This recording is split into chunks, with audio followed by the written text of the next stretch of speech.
Hi, welcome to the Activist Chats. I'm Rafi Ash, the executive editor of The Activist, and today we're gonna have a chat with Marek Broderick, a candidate for City Council, running out of the UVM YDSA chapter in Burlington, Vermont. So, yeah, let's just get right into it. Marek, do you want to introduce yourself and say a bit about why you're running? Sure. And thank you, Rafi, for having Trey, my campaign manager, and I on the program. So my name's Marek Broderick. I'm running for Burlington City Council in Ward 8 here in Burlington, Vermont. As some of you may know, Burlington, Vermont is the birthplace of Bernie Sanders' political career. I'm a third year student. I'm 21 years old. I'm studying biological sciences. Ever since I've gone to the University of Vermont and been up here, I've been heavily involved in both the UVM YDSA chapter, of which I am currently the co-chair, and I've also been involved in the local DSA chapter, Champlain Valley DSA. So I'm running because for a multitude of reasons. So in in Burlington, we're split up into four districts. Each district encompasses two wards. And Ward 8 is a very special ward in that it's relatively new and it's very heavily UVM students. And this year, it also encompasses another college, Champlain College.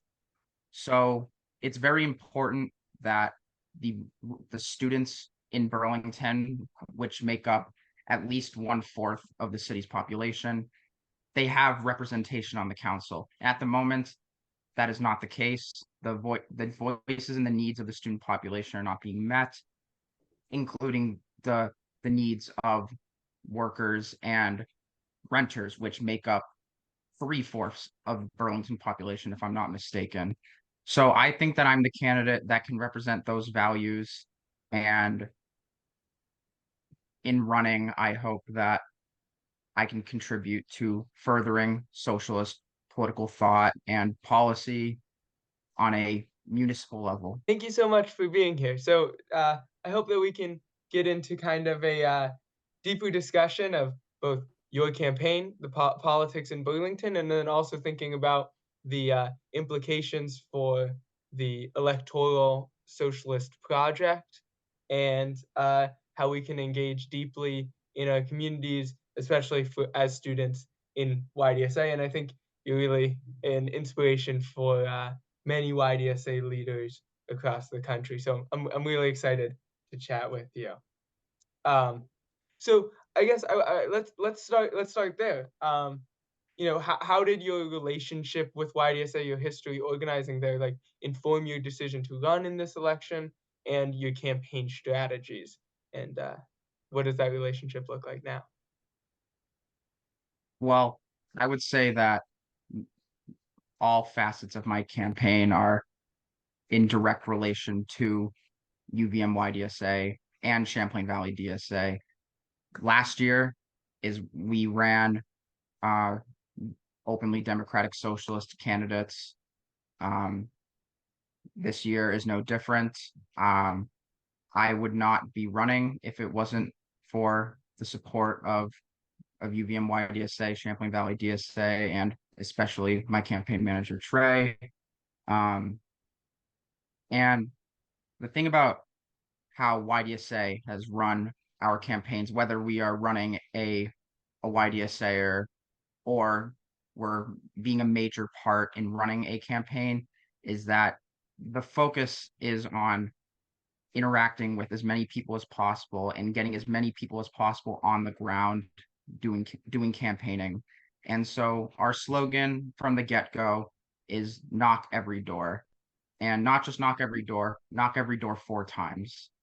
And if people don't know, I'm running in with the Vermont Progressive Party, which is a third party in Vermont that differentiates itself from the Democrats and the Republicans. And given that it is a smaller party with less of an apparatus than the two major ones, it heavily involves people. We need to be having these personal interactions and gaining the support on any as grassroots a level as possible. Being in the Progressive Party, our funding is also entirely grassroots. And yeah, the campaign, the core themes of it is just people power. And Trey, if you want to add to that, go ahead. Yeah, I mean, I'll say that in Burlington, specifically, the Progressive Party is, not a third party. It has been going back and forth with the Democrats for control since Bernie ran. I mean, before it even had party status, it was the Progressive Coalition. It was a group put together of independent progressives that wanted to support Bernie or people that were members of the Rainbow Coalition. We were initially hesitant to try to run another college student in the area, but if it is a majority, and it still is a majority student ward, it might have actually gone up with having more students in redistricting. Accountability for our elected officials is a big question in DSA. And, the best way that someone is accountable to you is if you can affect whether or not they win. And you can affect whether or not they win by best way, the super vast majority of people in your ward are members of the Democratic Socialists of America. Well, we don't actually have that anywhere yet. The second option is to have someone that is already bought in and is already dedicated and already knows what to do and is committed to the organization and genuinely does believe in the politics that we put forward, someone that we can trust. And we're very lucky to find that with Marek. Yeah, so I am really interested in how you're relating to kind of building working class power and working class student movement politics in your district and maybe through your campaign more broadly on campus. What does that look like, and how are you kind of using the like platform and role as a candidate to kind of build that kind of wider power in your district? Yeah, so one of the major goals of my campaign, and especially one of the major goals of my term, if I were to win, is student empowerment in Burlington. Obviously, in this ward, we need students to win the election. And a major facet of this campaign is getting students out to vote in panels or forums that I've been on, talking about student power and the untapped potential in Burlington politics of accessing that student base. And that also includes going directly door to door in on campus or being at tables in student center and conversing with students that way, getting students registered to vote. We've registered over 350 students in this election cycle alone. That doesn't count the past two election cycles where YDSA has done the same thing. That also includes building a universe in Ward 8, that universe, which now is well over 500 people for this election. A lot of that universe is students, obviously. So that gives us a base that not only is going to help us in this election, but is also going to help me as a city councilor make sure that I'm reaching out to my constituents and conversing with them that way. And again, like Trey said, holding myself accountable to such a constituency. And that obviously includes YDSA, where my campaign team is made up of almost entirely YDSA people. And I think that is another way that holds me accountable to the movement. It really shows unity of what I believe in, and that's being backed up and what I hope to accomplish. Yeah. A big question about like what's the coalition that you build to take power. Um, that's a great question when there are groups that already exist to bring into a coalition. Like for example, tonight we were speaking with folks in a part of the city that had 45% turnout in their last election. Well, the last one in Ward 8 was less than 12. Um, that's to say that people aren't activated yet. I'm not really convincing them that Marek is the best candidate. And that's, I'd say, like the biggest difference between the Ward 8 election and the other ones. We're not taking it for granted that they will vote for someone. They probably won't. We have to convince them to get involved and get active. And, if you were to put that into a slogan, a better world is possible for students, workers, and tenants. Better world is possible is the, catchphrase that we use for a lot of YDSA stuff.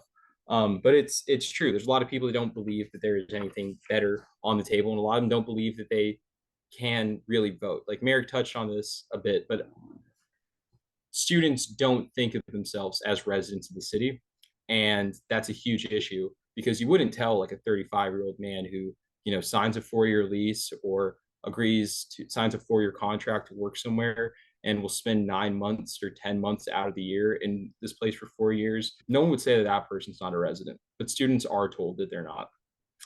And I don't believe that we can organize a big student movement that could win socialism in and of itself in the same way that like industrial proletariat is able to do in different parts, or a larger working class majority could do.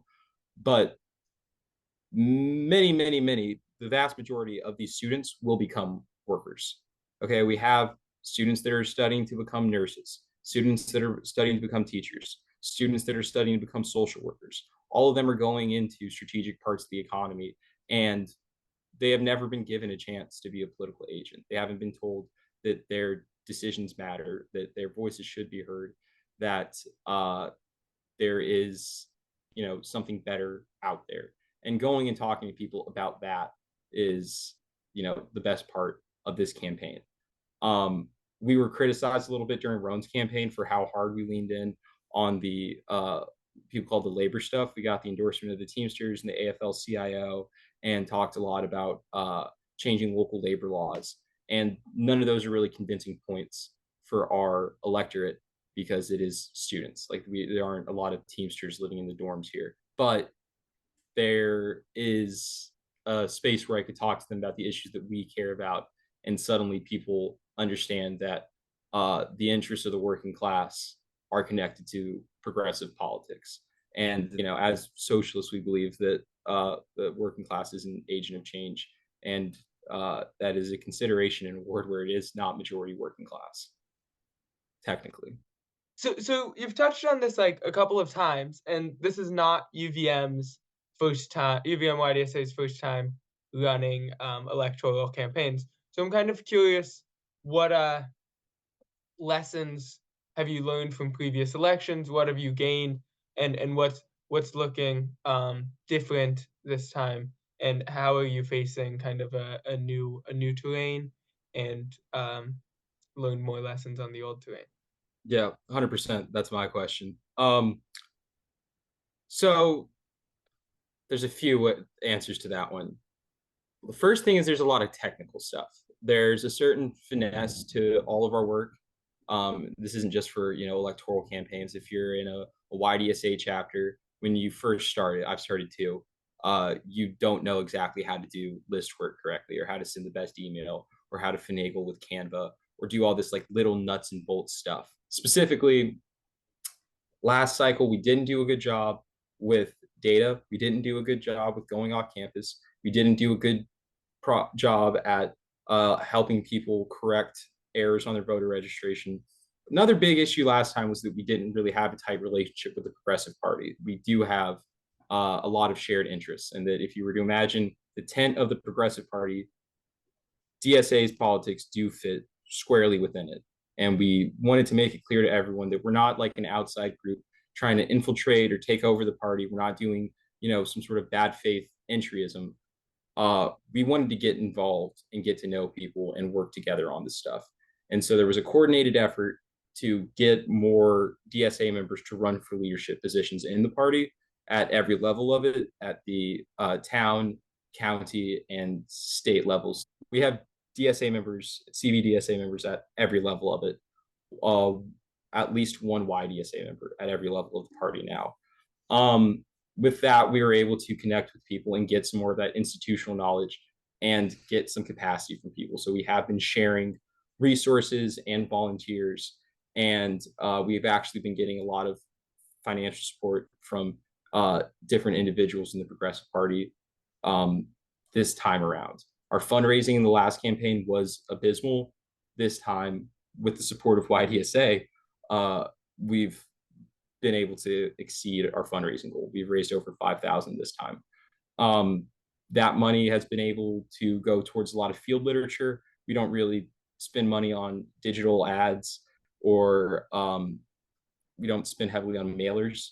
It mostly goes towards buying stuff that enables us to move more people into action. And we have been able to move way more people into action. We're much more methodical this time with our recruitment and retention.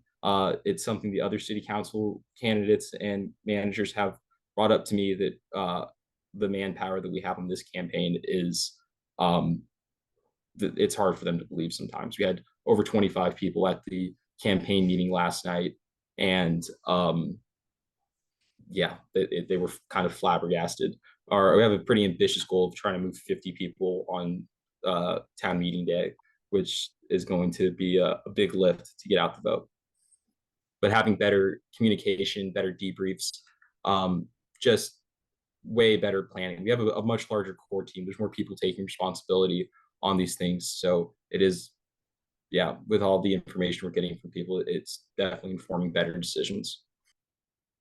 So I think one of the most exciting things you've touched on is the opportunity to work in a party outside of the Democratic Party and thinking about other approaches besides kind of the realignment of the Democratic Party and what that could look like, putting that into practice, especially in places where that infrastructure is already historically rooted and in place for a real electoral turnout.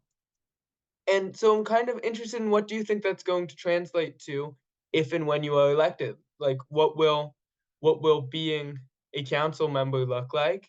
How will being a elected official outside of the Democratic party line work? And how can you use both kind of your maybe power within the formal administration once you are an elected official, but also continue to use that as a use your position as a platform for a class struggle, external mobilizing. And so Marek, I'm kind of wondering what your approach to both of those will be and what you're looking forward to doing on the Burlington Council.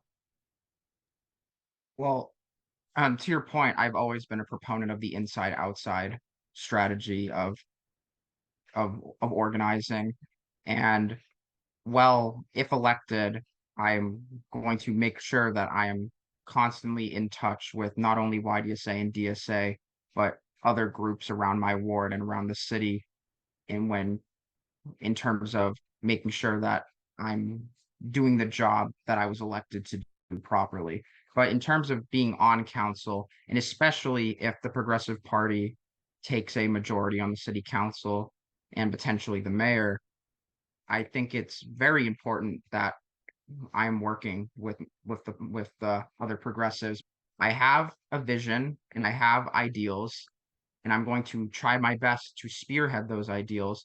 But you can't do that alone. That's not how representative democracy works. And I've been telling the current city councilors this when I talk to them after the meetings, is that you may represent one ward or one district, but you govern the entire city.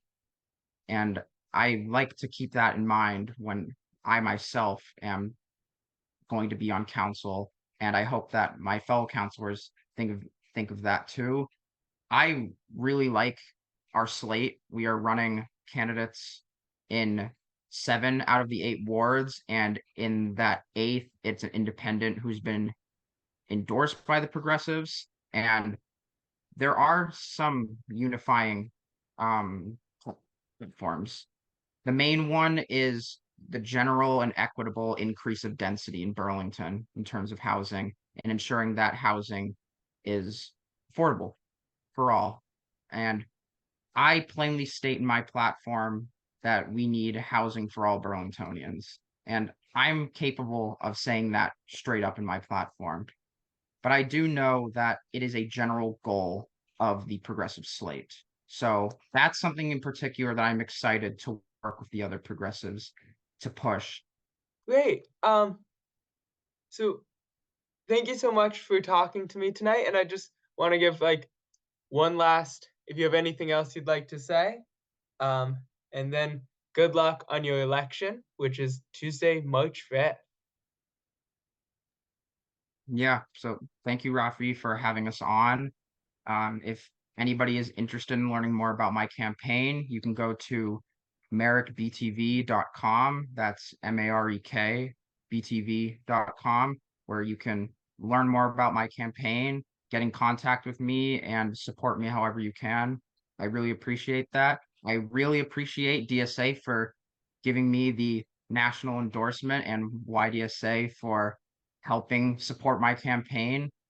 And I'm very excited to represent Ward 8 and YDSA on Burlington City Council.